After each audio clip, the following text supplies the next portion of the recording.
Hello students, today I am going to explain you the second half of the chapter in political science, chapter 11 of your textbook, the idea of democracy and its spread.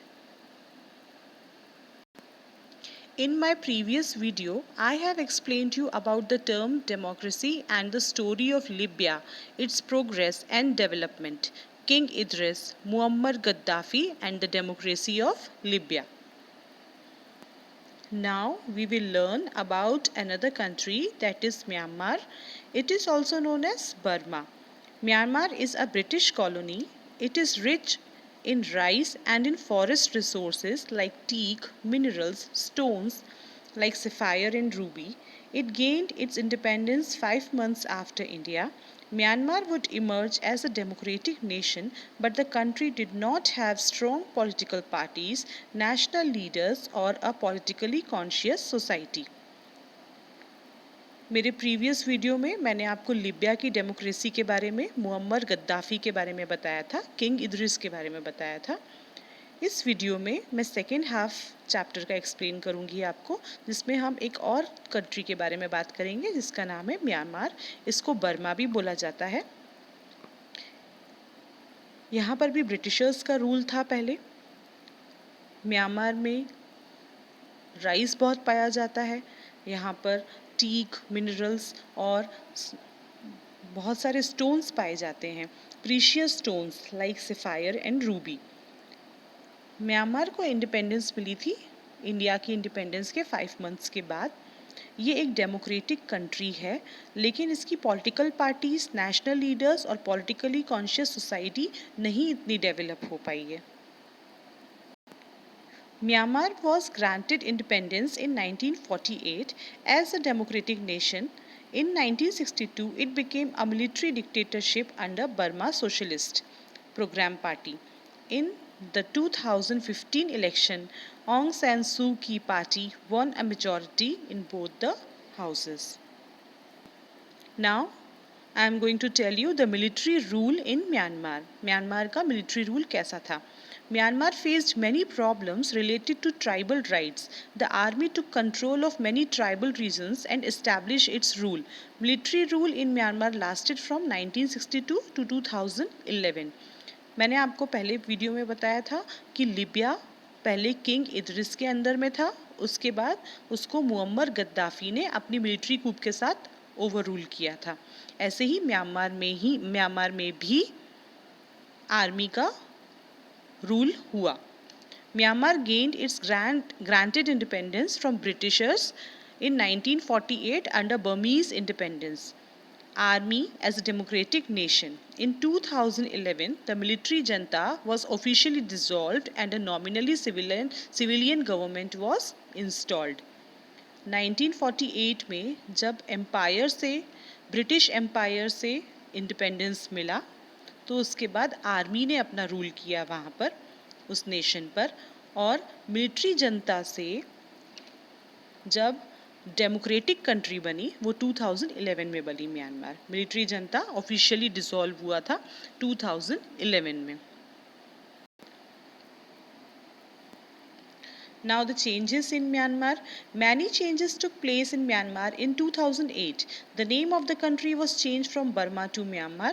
The military government invited outside experts, observers and even human rights activists to witness the election. It appears that Myanmar will complete the transition to a democratic nation with many political parties contesting future elections. क्या क्या changes आए Myanmar में independence के बाद? Country का name change हुआ, पहले Burma था, उससे म्यांमार हुआ। मिलिट्री गवर्नमेंट जो है उसने बहुत सारे एक्सपर्ट्स, ऑब्जर्वर्स और ह्यूमन राइट्स एक्टिविटीज़ को बुलाया बाहर से कि वो आके इलेक्शंस संभालें वहाँ के, और एक कंप्लीट डेमोक्रेटिक नेशन के रूप में म्यांमार सामने आया इलेक्शंस के बाद। Now I am explaining you the comparing between Libya and Myanmar, दोनों के बीच में क्या कंपैरिजन है। We read about two contemporary democratic struggles in the world. The two countries are different in many ways, but there are similarities in the aspirations of their people.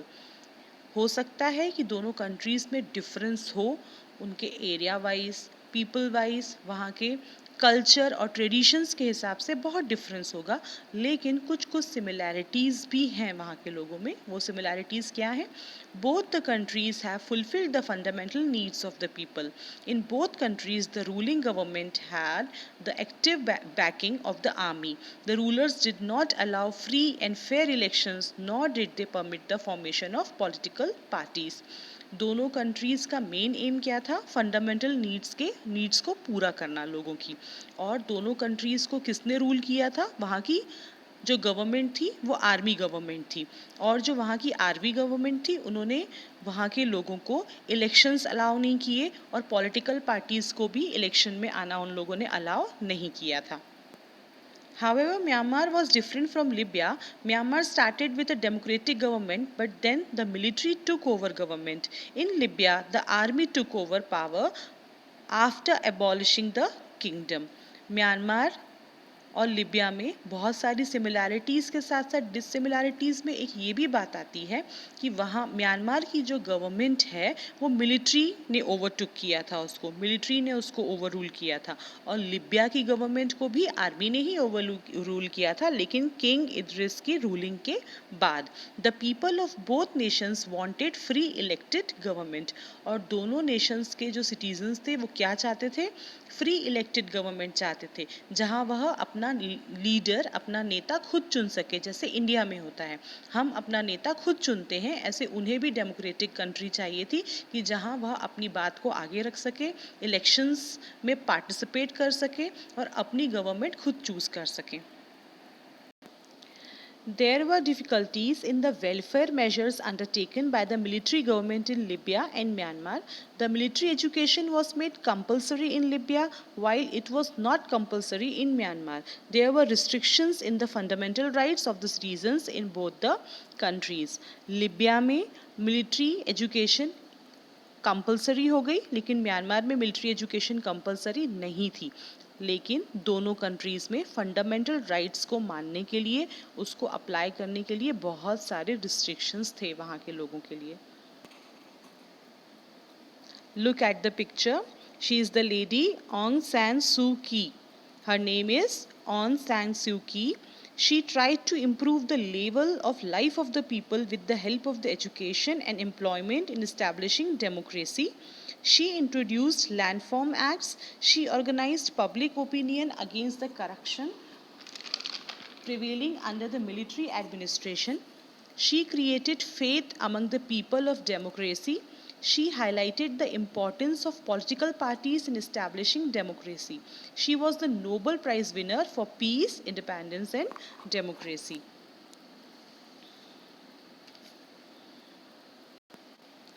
She was the politician of Libya as well as the State Council of Myanmar. She is also the leader of the National League for Democracy and played a vital role in state's transition from military junta to partial democracy. Aung San Suu की Nobel prize winner हैं, लिबिया की एक बहुत बड़ी politician है as well as state counsellor हैं Myanmar की. ये नेशनल लीग फॉर डेमोक्रेसी की भी लीडर हैं और इनका बहुत इम्पॉर्टेंट रोल है मिलिट्री जनता से डेमोक्रेटिक कंट्री बनाने में लिबिया को. इन्होंने ही लिबिया के लोगों के अंदर ये भावना जगाई थी कि हमारी कंट्री एक डेमोक्रेटिक कंट्री होनी चाहिए, हमारी कंट्री में किसी का रूल नहीं होना चाहिए, हमारी कंट्री में हर सिटीज़न को अपना एक प्रॉपर राइट मिलना चाहिए, फंडामेंटल राइट्स जो हैं उन सब उसका यूज़ सबको करने आना चाहिए और अपनी कंट्री के लॉ के अकॉर्डिंग, अपनी कंट्री के फंडामेंटल राइट्स के अकॉर्डिंग हर सिटीज़न को कंट्री में रहना आना चाहिए. So students, read the lesson carefully and try to learn the hard words also. Thank you and take care.